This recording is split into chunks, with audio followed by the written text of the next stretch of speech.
When we talk about the horrors of the Nazi regime, the names Hitler, Himmler, and Goebbels often dominate the conversation.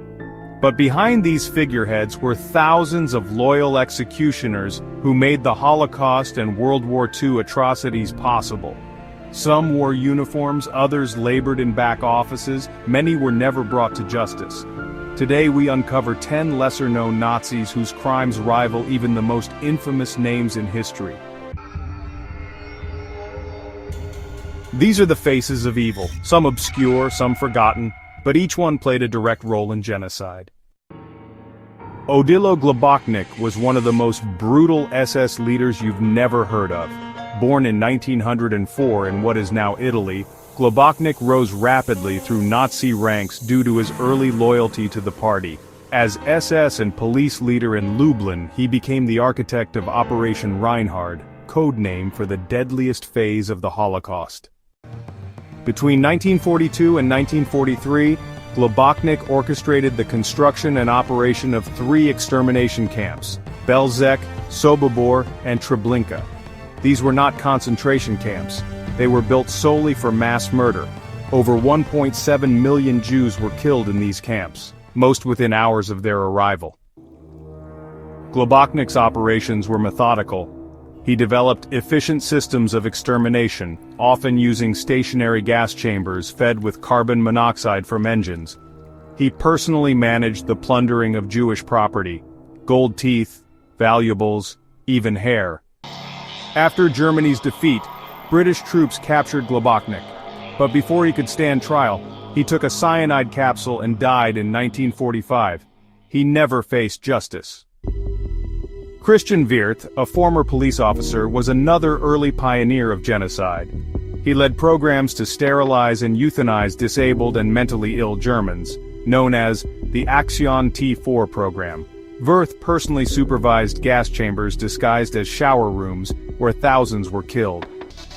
When the T4 program was shut down due to public outcry, Wirth's experience was redirected to Operation Reinhard.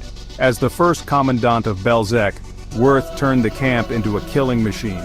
Eyewitnesses described him as sadistic, often beating prisoners and shooting victims during executions. Wirth trained SS personnel at all Reinhard camps and helped optimize the logistics of mass murder. He was ambushed and killed by Yugoslav partisans in 1944. Like Globocnik, Wirth never stood trial. Franz Stangl was an Austrian police officer who became commandant of both Sobibor and Treblinka extermination camps. At Treblinka, up to 900,000 people were murdered, most within a few hours of arrival. Stangl streamlined the killing process, ensuring that transports ran on time and gas chambers were never idle. He lived in a large house next to the camp, playing with his children while mass murder occurred just yards away. After the war, Stangl escaped to Syria and then Brazil. He was tracked down in 1967 by Nazi hunter Simon Wiesenthal. During his trial, he claimed he was merely a cog in the machine. He was sentenced to life and died 6 months later in prison.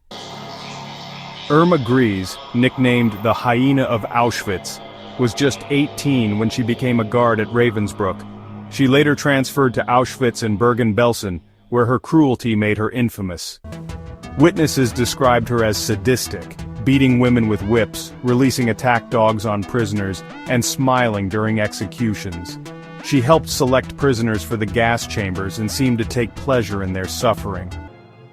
Grese was captured by the British and tried at the Belsen trials. At just 22, she was sentenced to death and hanged, the youngest female war criminal executed under British law. At Sobibor, Karl Frenzel played a key role in running the camp. He managed forced labor squads and selections, and was responsible for daily executions. Survivors say he showed no remorse, killing prisoners with cold efficiency. He was present during the Sobibor Uprising in October 1943, when 300 prisoners revolted and escaped. Frenzel survived, and after the war, lived quietly in Germany, until being tried in 1966. He was sentenced to life imprisonment but later released due to legal technicalities.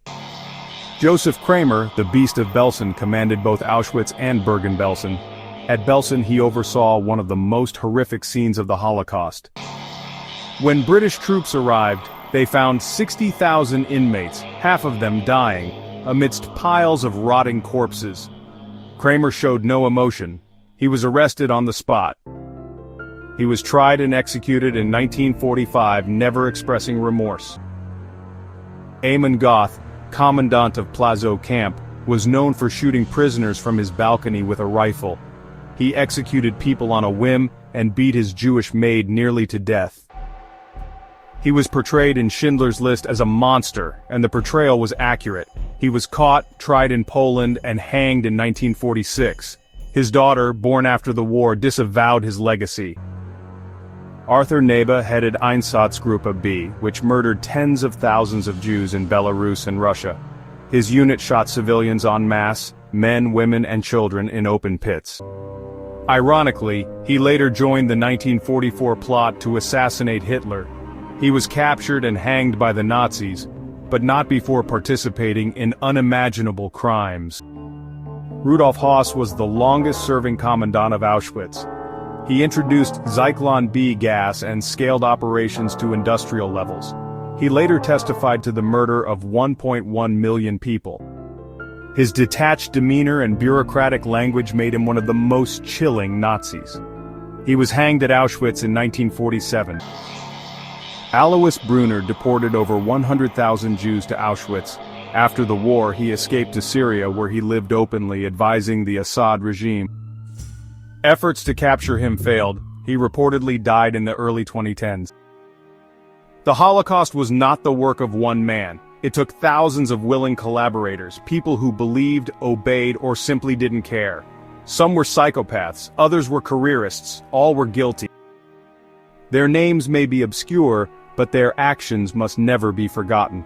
We must remember not only the victims, but also the mechanisms and individuals behind the machinery of genocide. Because when memory fades, history can repeat.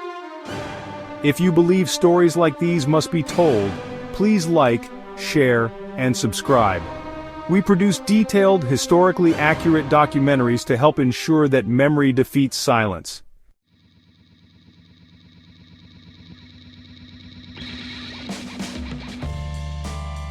Until next time, stay informed, stay vigilant.